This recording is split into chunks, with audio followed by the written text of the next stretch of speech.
नमस्कार साथियों, बताता प्लेटफॉर्म में आपका स्वागत है। वरिष्ठ अध्यापक प्रथम प्रश्न पत्र सामान्य अध्ययन, जिसमें अपना टॉपिक चल रहा था राजस्थान की जलवायु। तो ऋतुओं के आधार पर जलवायु को 3 भागों में डिवाइडेड किया था, वर्षा ऋतु, ग्रीष्म ऋतु और शीत ऋतु। तो अपन देख रहे थे ग्रीष्म ऋतु के बारे में कि वहाँ पर ग्रीष्म ऋतु में जो धूल भरी आंधियाँ चलती हैं वो किसके कारण चलती हैं। ज्योग्राफी का एक टर्म आता है संवहनी धारा के कारण। अब ये जैसे अपने राजस्थान का मैप है, ये अरावली पर्वतीय प्रदेश है। यहाँ का टेम्परेचर होता है 28 डिग्री से 32 डिग्री सेंटीग्रेड। और ये अपना है पश्चिमी क्षेत्र। पश्चिमी क्षेत्र का जो टेम्परेचर था दोपहर में 12 से 3 बजे तक का जो टाइम होता है, वहाँ पर एक अचानक से टेम्परेचर इंक्रीज़ हो जाता है 47 से 50 डिग्री सेंटीग्रेड। पश्चिमी क्षेत्र में टेम्परेचर इंक्रीज़ होने के क्या कारण है? एक तो वहाँ पर वनस्पति का अभाव है, सिंचाई संसाधन का अभाव है, न्यूनतम वर्षा होती है और रेतीली मिट्टी का प्रसार है। तो रेतीली मिट्टी जो का प्रसार होने के कारण वहाँ पश्चिमी क्षेत्र में तापमान जो है वो अधिक बना रहता है। और तापमान अधिक बना रहता है तो यहाँ पर लो प्रेशर क्रिएट होता है, और लो प्रेशर क्रिएट होने के कारण संवहनी धारा बनती है, और इस संवहनी धारा के कारण धूल भरी आंधियाँ चलती हैं।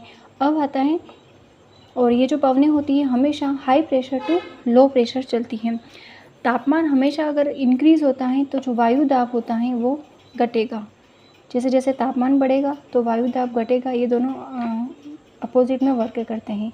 अब ये है पूर्वी क्षेत्र। पूर्वी क्षेत्र में अलवर, भरतपुर, यहाँ का टेम्परेचर रहता है 45 से 50 डिग्री सेंटीग्रेड।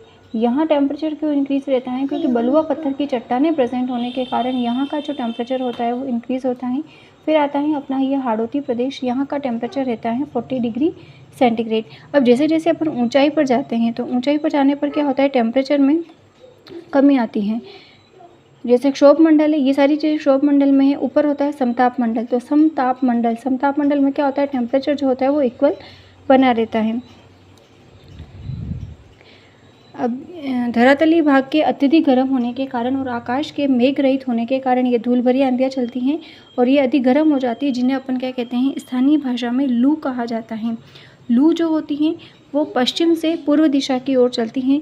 पश्चिमी मरुस्थलीय क्षेत्र में संवहनीय धाराओं के कारण वायु के भंवर बनते हैं, जिसको अपन कहते हैं बूंद बबूलिया आ गया। इन वायु भंवर का संपर्क दक्षिण पश्चिम के हवाओं की तेज गति से या किसी चक्रवात से हो जाता है तो पश्चिमी राजस्थान में रेत के गुहार युक्त भयंकर आंधियाँ चलती हैं।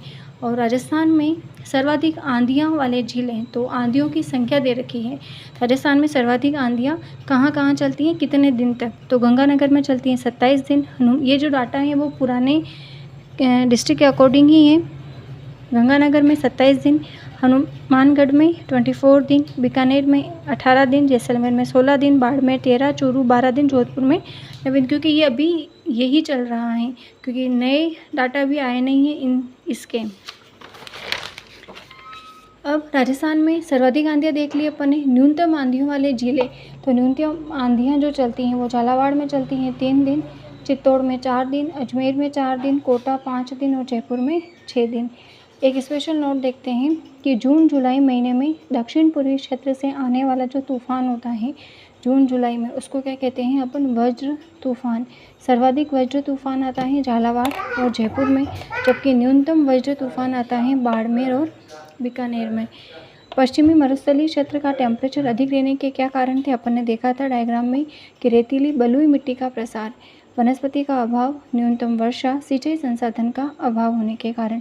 पूर्वी राजस्थान का क्षेत्र गर्म होने का क्या कारण था? पूर्वी राजस्थान अपना अलवर, भरतपुर, तो बलुआ पत्थर की जो चट्टानें होती हैं उनकी प्रधानता के कारण यहाँ का क्षेत्र गर्म होता है। राजस्थान के दक्षिण व दक्षिण पश्चिम में, पश्चिम वाला क्षेत्र नहीं, दक्षिण पश्चिम मतलब सिरोही, उदयपुर, डूंगरपुर, यहाँ का टेम्परेचर कम रहने का क्या कारण है कि समुद्र तल से ऊंचाई। राजस्थान का सबसे गर्म जिला कौन सा है? चूरू। चूरू क्यों गर्म है? क्योंकि चूने की परत के कारण। चूने की परत जितनी जल्दी गर्म होती है उतनी ही जल्दी वापस ठंडी होती है। राजस्थान का सबसे ठंडा जिला चूरू ही है। सबसे गर्म पूछें तो भी चूरू है, सबसे ठंडा पूछें तो भी चूरू है। राजस्थान का सबसे गर्म स्थान पूछा जाता है तो वो है फलोदी। ठंडा स्थान पूछते हैं तो माउंट आबू। राजस्थान का बरखोयांश कहा जाता है माउंट आबू का, क्योंकि जो बरखोयांश है वो विश्व का सबसे ठंडा स्थान है।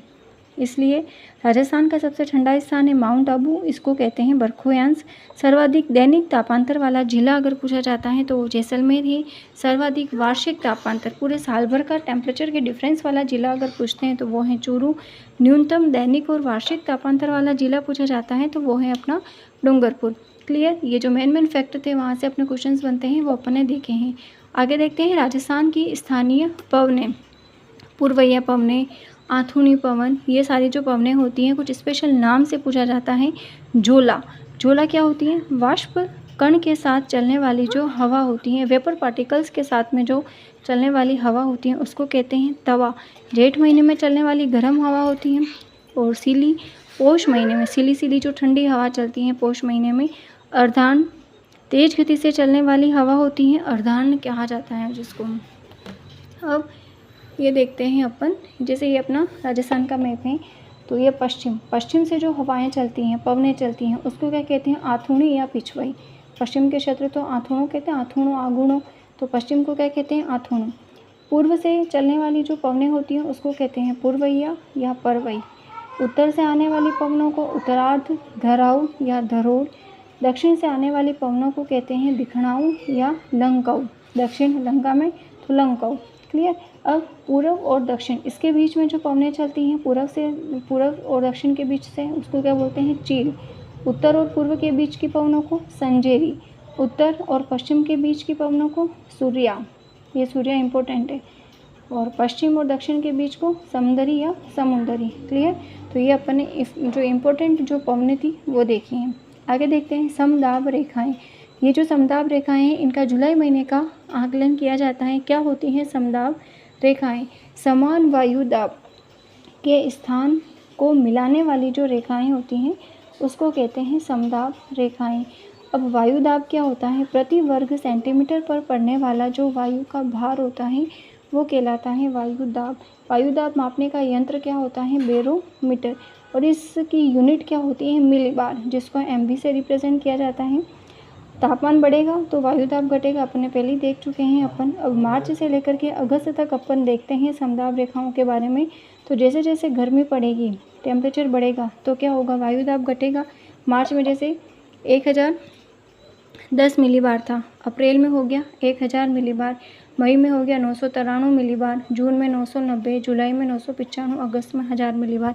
तो ये अपन इसलिए पढ़ रहे हैं समदाब रेखाएं क्योंकि अपने सेकंड ग्रेड और फर्स्ट ग्रेड में भी क्वेश्चन सुना, सेकंड ग्रेड में भी इसका अच्छा सा क्वेश्चन आया था कि ये जैसे राजस्थान है तो ये जो समदाब रेखाएं हैं, समदाब का मतलब जो प्रेशर है वो यहाँ पे जितने भी जिले पड़ते हैं उन सभी का प्रेशर क्या रहेगा? एक जैसी स्थिति बनी रहेगी। जैसे 997 मिलीबार है तो 997 मिलीबार में बीकानेर जैसलमेर।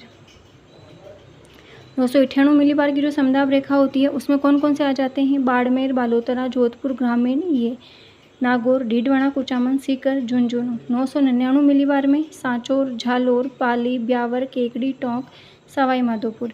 वहीं 1000 मिलीबार आ जाता है माउंट आबू, उदयपुर, प्रतापगढ़ और झालावाड़। असिस्टेंट प्रोफेसर के एग्जाम में पूछा हुआ था 1000 मिलीबार वाली जो समदाब रेखाएं होती है कहाँ से गुजरती है?